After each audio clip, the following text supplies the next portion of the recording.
All right. Hi, everyone, and welcome to Biografrica. Today, we are tackling a critical issue that is facing Zambia and the future of the Zambezi River. So, for those Okay. joining us for the first time, Biographica is a platform that celebrates, African achievements and also fostering of the pride in the continent's stories. So I'm Kato, and here with me is my Anthony Egobo, and we are thrilled to be joined today or tonight by Ken Seecharan. Ken is a highly respected environmental and mining consultant with a deep understanding of the challenges and opportunities surrounding resource management in Africa. Recently, Zambia has been grappling with, a severe drought that's impacting the mighty Zambezi River and the nation's energy security as well. I mean, it even goes beyond that. But I mean, Ken has been a vocal advocate for solutions, and we are excited to have him share his insights with us today. But before we dive into the interview, Ken, could you briefly tell our audience a little bit about yourself and your work?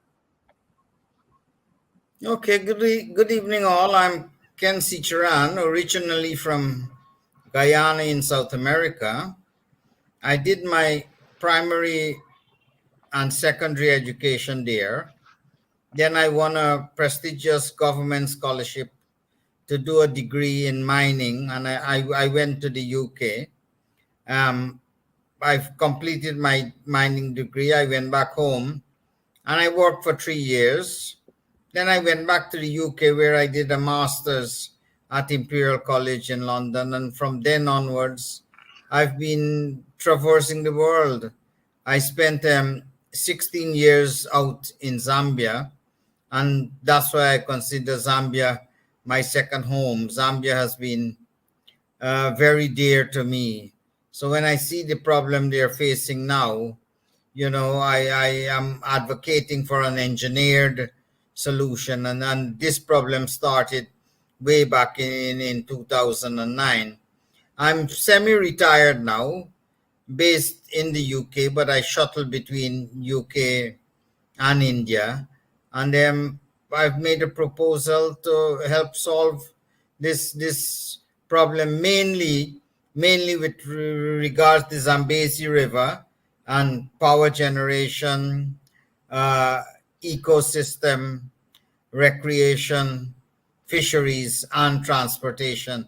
Those are the five main uses of the Zambezi River. And I think a solution can be found, obviously at a price. When the project was first conceived in 2009, the cost estimate then was 3.5 million US dollars. My latest estimate as of yesterday has gone up now to 7 million.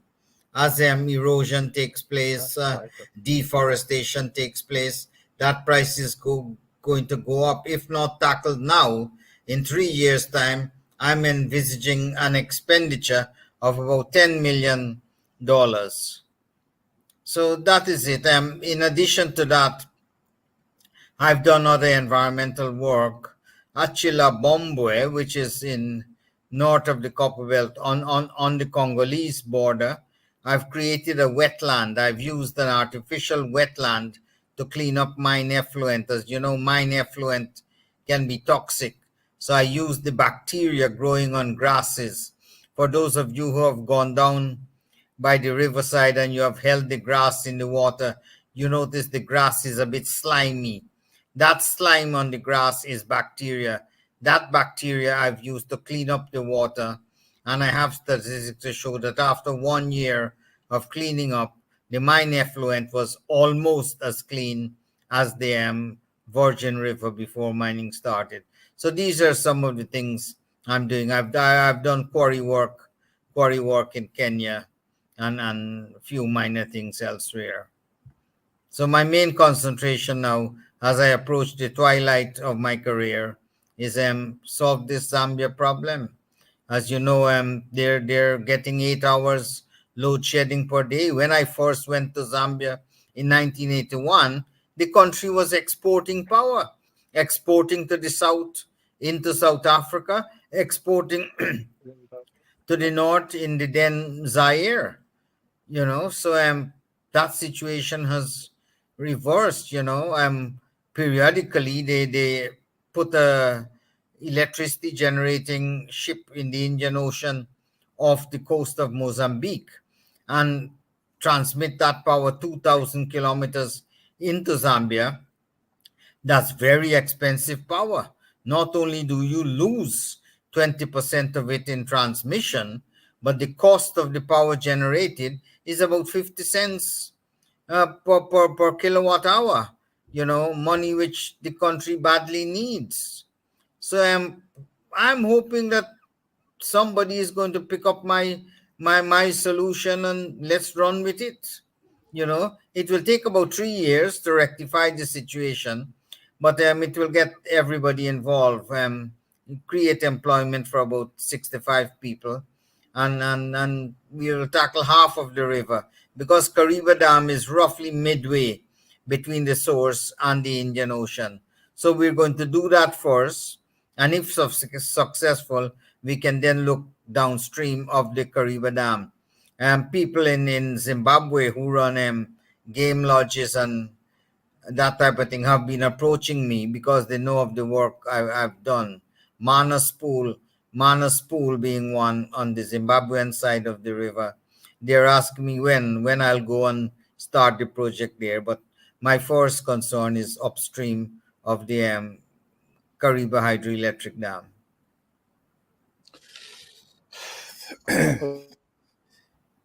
Thank you very much, Mr. Ken. That's in terms of what you want to also achieve, especially looking at Zambia. Well, I mean, can we just go back a bit, talk about your early inspiration? Because I mean, I'm just a bit curious. I feel it to be interesting to know. That's right. And then when I was making notes about it, because until I started making notes, I didn't realize that Guyana is 6 feet, 2 meters below sea level at high tide.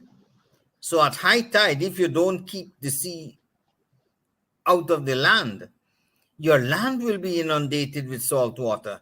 So your kitchen garden will be flooded. Your rice fields will be flooded with salt water, and everything will die. So from the age of about 6, I started damming, creating dams to keep that salt water out. And when the tide was low, you then open that dam and let the fresh water release, wash the salt away. So I started doing that at the age of 6. But at the time, I didn't know that I was dabbling with the discipline of hydrology. It was when I went to study my degree, which was mining, and open pit mines do have problem with inflow of water. We had to do 3 years of hydrology. Then I realized that what I was doing as a kid was serious hydrology. So hydrology became my pet subject because I started off as a kid. So when I went back to work in Guyana upon graduation, although I was working in the plant, whenever there was a flooding disaster in the mine, and on average we had one about every 6 months, they will send me out as an independent person to do the analysis. And I sent you a picture of a flooded dragline recently. So half of the time I spent out in the mine looking at these flooding hydrological problems. The guys in the plant used to laugh that Ken is in the mine doing his day job. He will come to the plant to do his night job. So that's how I got involved in hydrology from the age of about 6. Wow, that's really insightful. So to be honest, a lot of people don't know about. People have heard climate change. Some people think it's a hoax. They don't take it seriously. So Well, a little bit research about you. Your background combines environmental awareness with mining expertise. So, how do you navigate the potential conflict between these two areas? That's right. That's right. And it's best looked at. It best looked at through some statistics. You know, people take life for granted. They say, the drought is coming. In the local language, local language in Zambia, they call a drought Chilala. They say, oh, it's the year of the Chilala. Our ancestors have been having it. But when you look at the statistics, you know, Zambia is getting drier and drier. Rainfall is dropping by about 2.3% every decade. Every 10 years, they are losing 2.3% of the rainfall. Yeah. Added to that, evaporation. Evaporation is increasing. Year on year, evaporation is increasing by 2.7 millimeters per year. So they're getting less rain and they're getting more evaporation.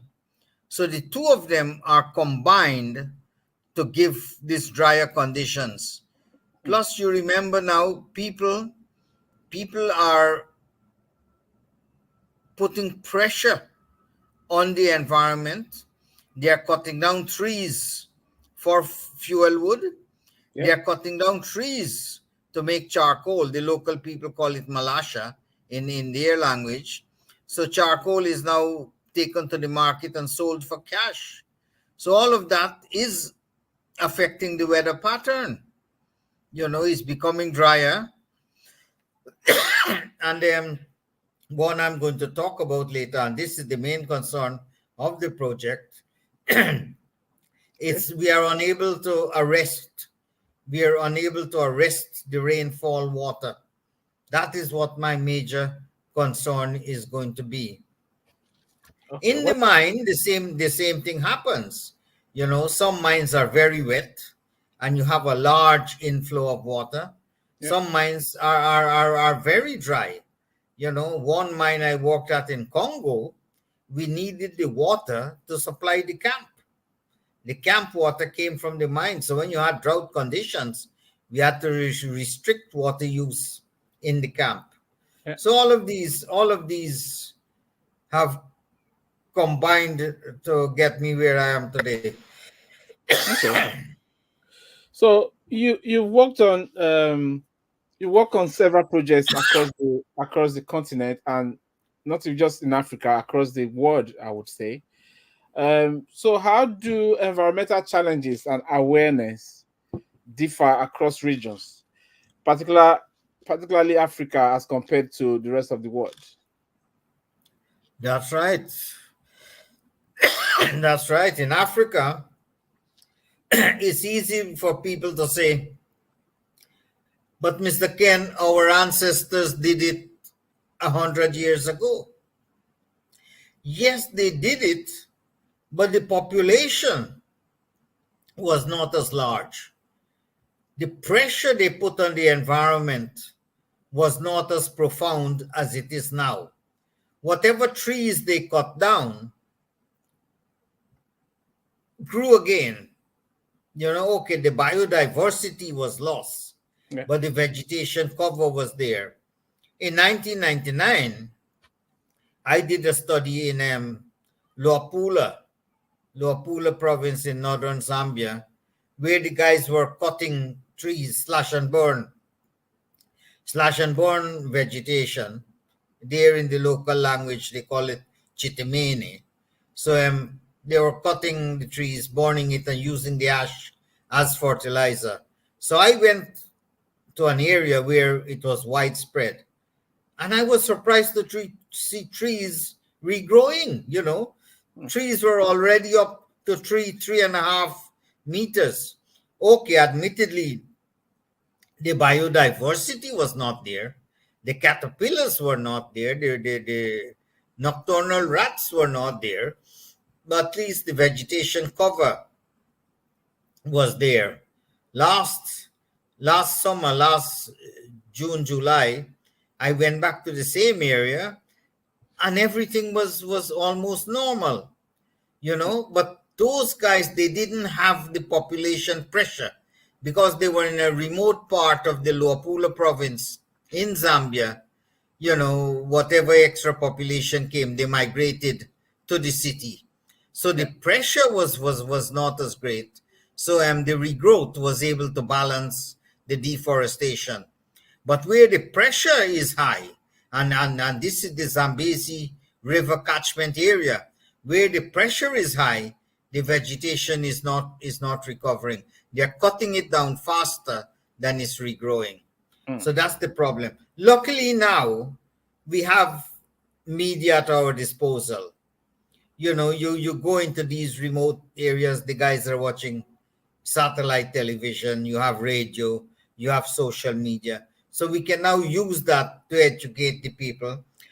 School curriculum is now changing. Conservation is now coming in. And once we're in the area, we will make sure one or two members of staff. I will have an administrative, I am proposing an administrative staff of about 5. So one or two, about twice a week, will go into schools and tell them of the project and some of the conservation measures we expect from them. So I think education could help to arrest that deforestation problem. Right. So let's talk about Zambezi River specifically now. You identify as contained in your proposal that deforestation is a major threat to the Zambezi.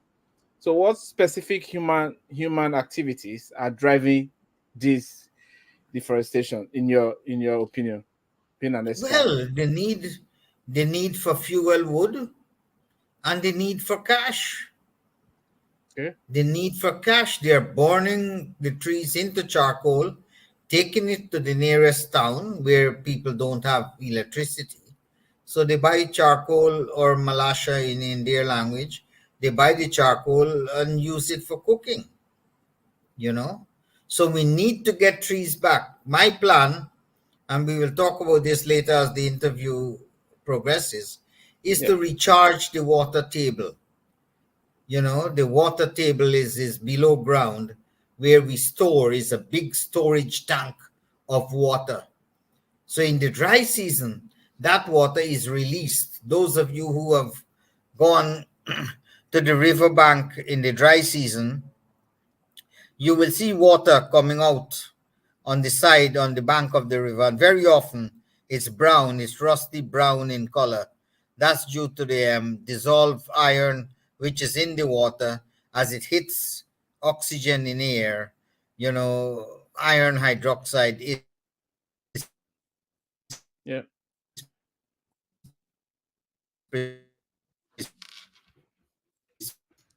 Your internet too is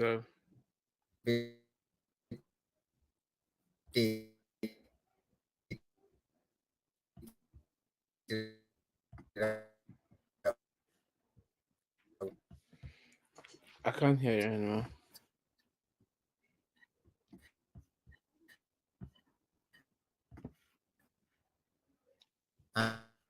and that's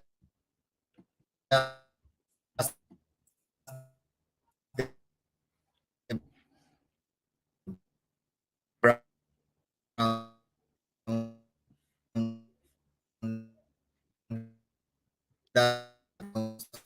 So my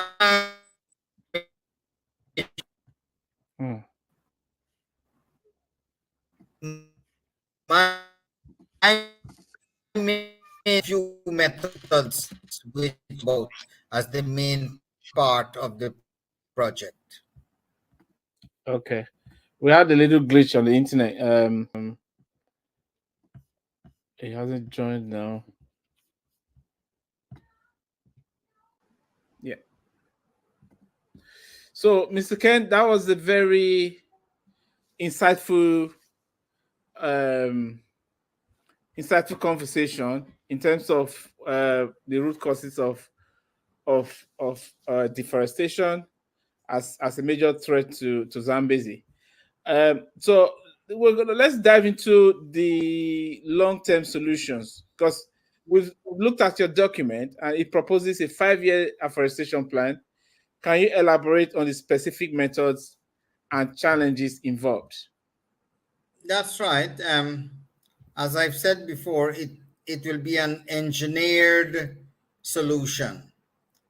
For the long term, we need to plant trees. We need trees back on the banks of the Zambezi. But the immediate plan is to get that water table to rise. So what we are going to do, we are going to take about 1,000 kilometers of the river from the back end, from where the river enters Lake Kariba, all the way to the source. We're going to work our way up. Using a little JCB, a little loader, we're going to push up the soil on the bank of the river. We will push up the soil by about 1 meter. We will make a bund, and that bund is now going to hold the rainfall back and arrest it, help it to get down to the water table. So in the dry season, the riverside springs, or as we say, the riparian springs, will now release water into the river and keep the flow going. Contemporaneously with that, we're going to plant trees just before the start of the rain, that is at the end of the dry season. We will walk along the riverbank, and we will see which trees are the healthiest. We know once they are healthy, they are capable of withstanding the drought. So that's the species we're going to use to plant 10 meters apart. We're going to engage the people in the community and say, come on, plant these trees for us 10 meters apart. And for each tree you plant, we give you $5 now. And in 3 years' time, we come back and we do an audit. If the trees are still alive, we give you another $5.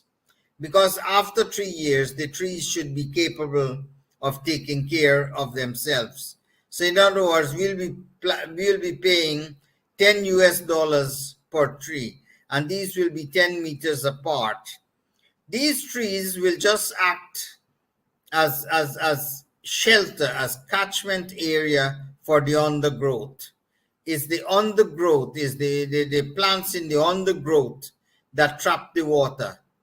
So what we are doing with that bond, by pushing up that bond, that will not last forever. In 4 or 5 years, that will be eroded back to soil level. Hopefully by then, our trees would have grown and they can now start arresting the water and building up the water table. And the third thing we're going to do, because you have these springs, what I call the riparian springs, the springs releasing water into the river, I'll get my men to go in and clear them, because they will be silted up over the years. The silt and the sand in the river would have blocked them. All caused by deforestation also. The soil erosion would have blocked those springs. So I'll take my men in. Normally you will have to go about 4 or 5 meters into the bank of the river. So we'll clean that and get a decent flow. So with all those in mind, we will get extra water into the Zambezi River, into the Kariba Dam, and we can redress the problem. Fantastic. As you know, we are not experts in. We're really interested in this. We are not experts yet. We research on some of these things.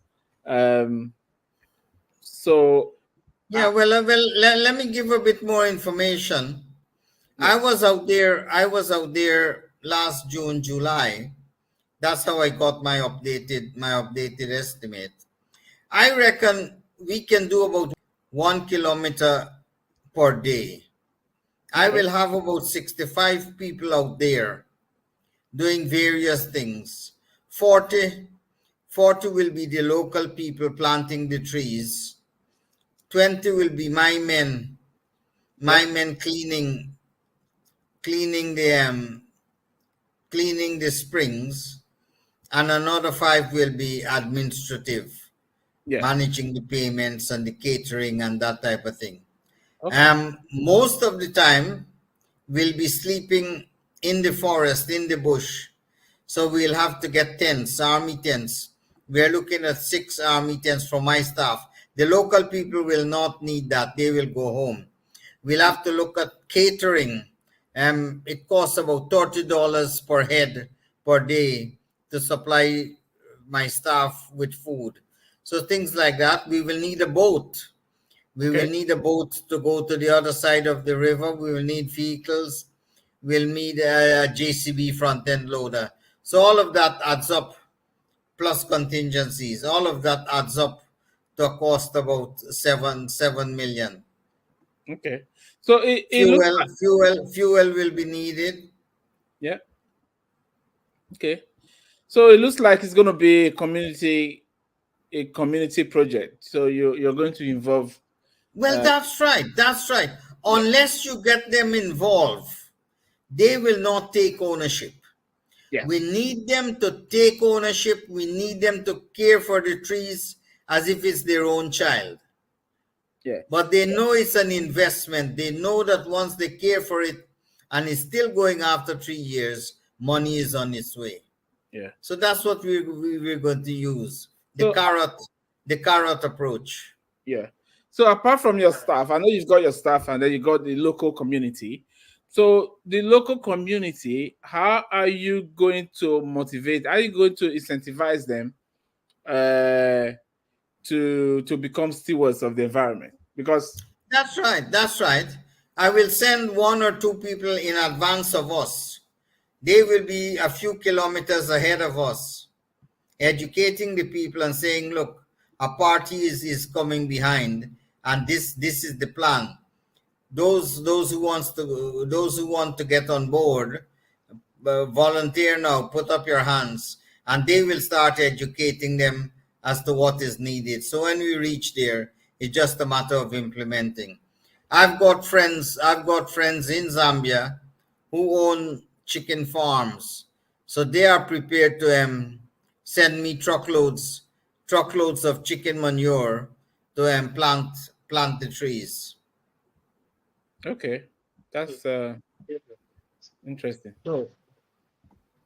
So we have been discussing the Zambezi River Basin, and you mentioned that Ken, he mentioned the root causes as contained in his proposal, which is deforestation. Deforestation being a major threat to the Zambezi. And then you've also talked about the solution, like the long-term solutions to this, which is an afforestation plan, right? As well as involving the community by incentivizing them so that they become stewards of the environment.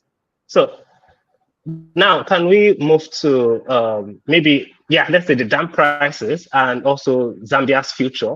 So we'll start with the drought impact. Anthony, can you bring up the video of the president? Yes, let's play that. What the president said about 1 million hectares of the planted maize has been adversely affected across the 84 of our 116 districts across the country. Similarly, pasture availability has reduced for animals, while ground and surface water levels have also been impacted negatively. 9.8 million of our people have been adversely affected by this drought. Of these, 6.6 million people are in need of urgent humanitarian assistance. On Thursday, 29th February 2024, we declared the country's drought as a national disaster and emergency. To respond to the adverse effects of the drought, emphasis is being placed on the provision of food assistance to the people in need, as well as interventions for early recovery and the resilience building going forward. We are placing special focus on investments in water development for agriculture to produce more food and indeed energy production. So President Hichilema, he's appealing for international help due to the drought. Clearly, we can see that drought has had a far-reaching impact, right? Cutting across different aspects of life, from agriculture to power generation, and so on and so forth. So it's affecting all and sundry. Now, Ken, how do you react to, President Hichilema's appeal? I empathize with him.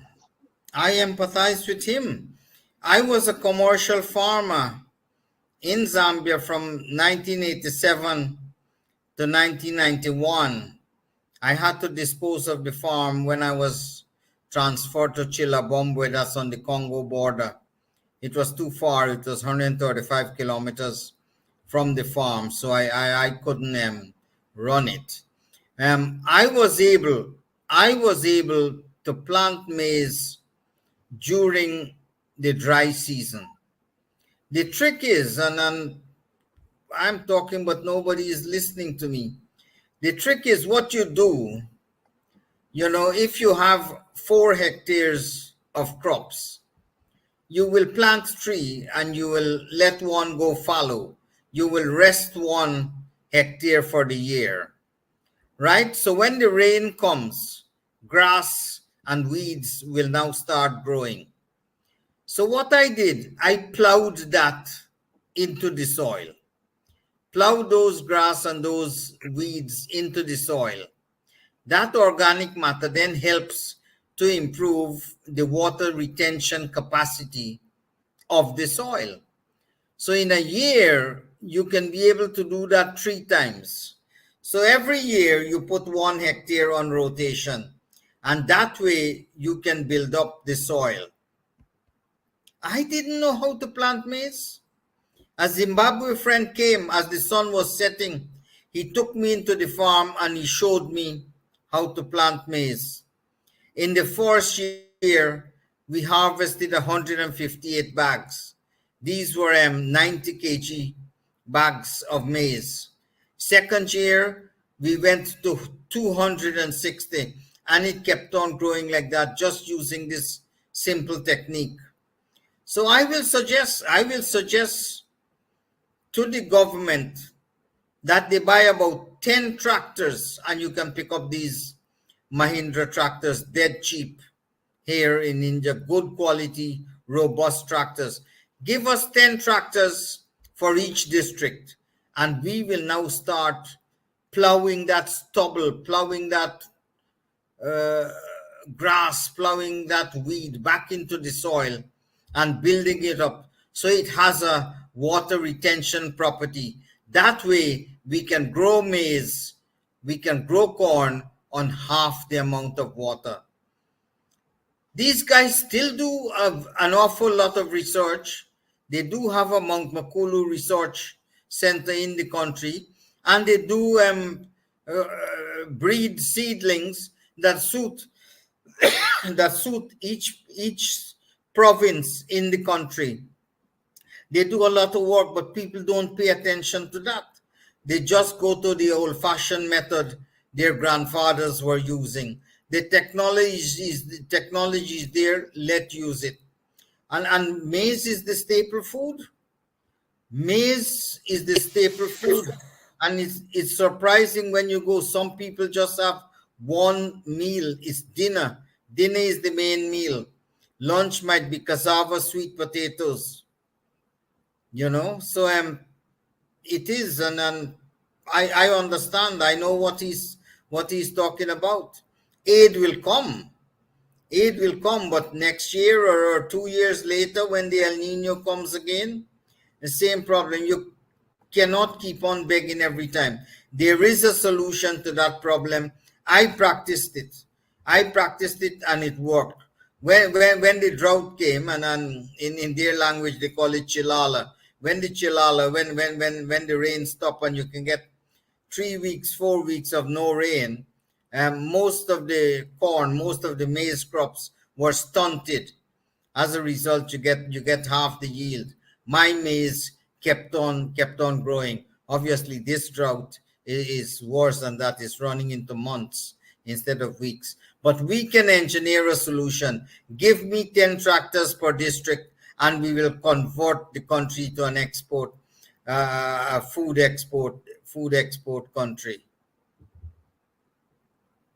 All right. So I know the president is appealing for international help, but then we'll have to also look at the urgency. So given the urgency, and now I'm talking about alternative solutions, do you think there are any temporary measures that Zambia can take to mitigate the drought effects on the Kariba Dam? Like anyone that is more immediate? Well, some of the commercial farmers, they do have irrigation equipment from rivers, from dams, from boreholes. And His Excellency went into an area called Mukushi. Mukushi is in central Zambia, and you have massive farms there, 20,000 hectares and above. It's so big that the guys have to spray the crops using aeroplane. So he spoke to the commercial farmers. They have the capability. They will fill part of the vacuum in terms of food production, but we need more. Unfortunately, we will have to import, and worse than that, some GM maize might be slipped in through the back door. That's what we're afraid of, and Zambia is against that. In fact, the late President Wanawasa had a very profound message, and he said, "Not because my people is poor that you're going to poison them with GM food." Those were the exact words he used. But I'm afraid at times like this, when you're desperate for maize, some GM maize might come as gift maize, be it from Canada or Argentina.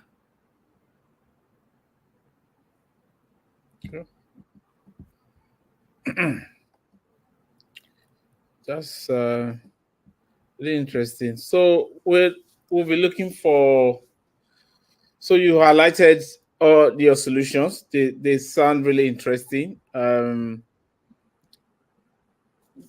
So we can only wish you the best of luck. This is going to go out, and we're going to get our audiences and even beyond our audiences to see your solutions. Hopefully the president sees it. And so what message would you give to Biografrica's audience about generally protecting Africa's resources and ensuring a sustainable future? Yeah, well, I lived in Congo for 2 years. Every conceivable mineral is found in that country. But what has it got to show? You know, way back in 2012, I gave an interview to the business section of the Times of Zambia. And my proposal was whoever comes in, I mean, the local community, they don't have the capital.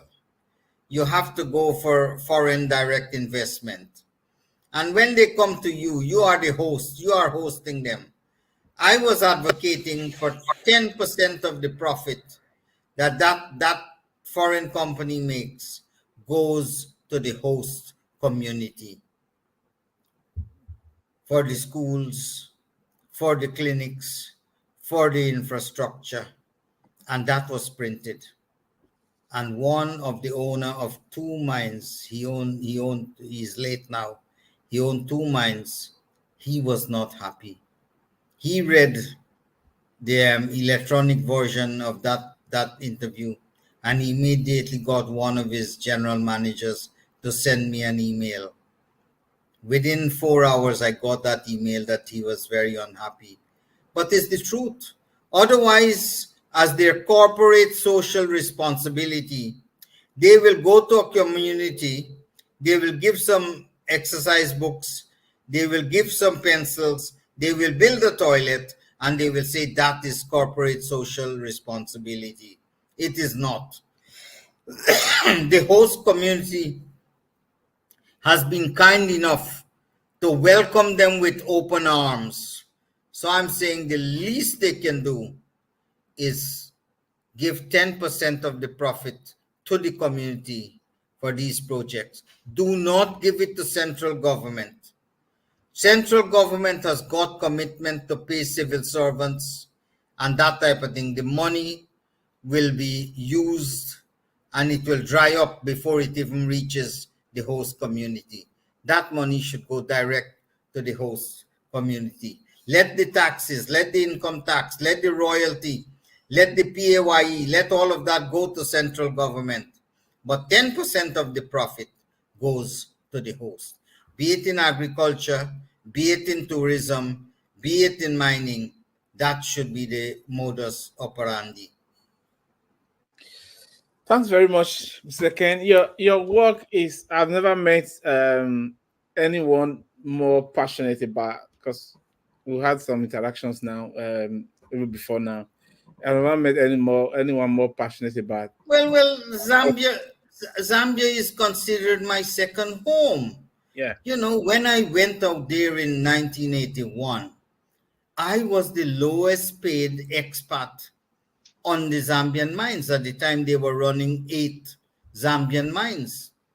In 1989, when I got promoted to superintendent, I became the youngest superintendent of those 8 Zambian mines. And that was based on credit. So Zambia is dear to my heart. You know, my 3 boys were born in Zambia. They're Zambians. So I feel more of a Zambian than I do Guyanese, you know. Yeah. And I'm fairly independent. I'm fairly independent now. So I'm not looking at monetary emoluments. I just want to make a name and I just want to see the people's lives improve. You know, yeah. I used to be a school teacher in Guyana, so knowledge transfer should be easy for me. Plus, I have a minuscule language, a minuscule knowledge of the Bemba, one of the main languages there. So I can talk to the guys. I can empathize with them, and they can see that Mr. Ken is one of us, and they will listen. You know, and life has been like that all along. And I would like to build on that platform. If somebody is listening, please let us help these guys. They need the help. Government cannot do everything. Government is just a facilitator. Yeah. So talking about making a name, your work actually inspire. It just creates the importance. It shows the importance of people getting involved in something to make a difference. So what I think is that there must be other people who are interested in these sort of things. You know, younger people who are passionate about the environment. What's the advice? What sort of advice would you have for them so they succeed in their various ventures? That's right, guys. Get out of that air-conditioned office.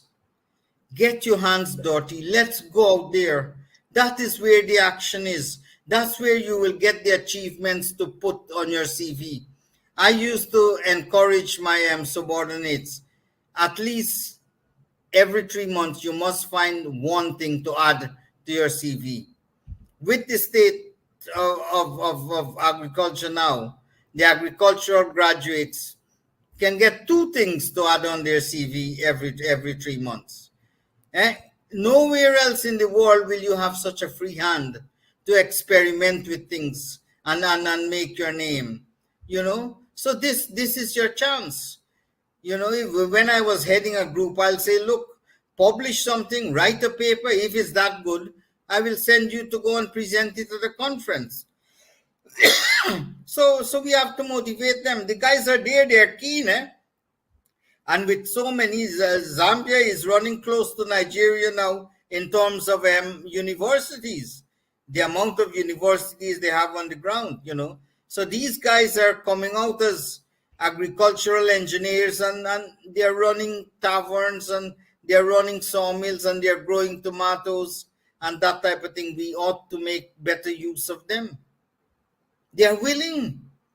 They are willing, it's just that the opportunity is not there and they've got a family or they've got parents to look after. So whatever job comes there, which is not right, they weren't trained for that. Exactly. Kato, you were going to say something. Okay. Yes. I just wanted to close by appreciating him. So this has been a truly insightful conversation.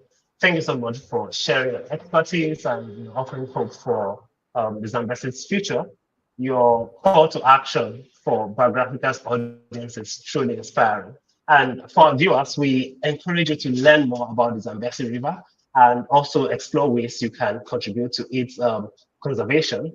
We'll include some resources when we publish this series. So thank you all for joining us today. Be sure to follow Biographica for more inspiring stories and conversations about Africa's incredible people and their efforts to create a brighter future. Thank you all so much. Thanks very much, guys. It's been an honor being here. Thanks Much for joining. appreciated. Thanks for joining us. Bye. Bye.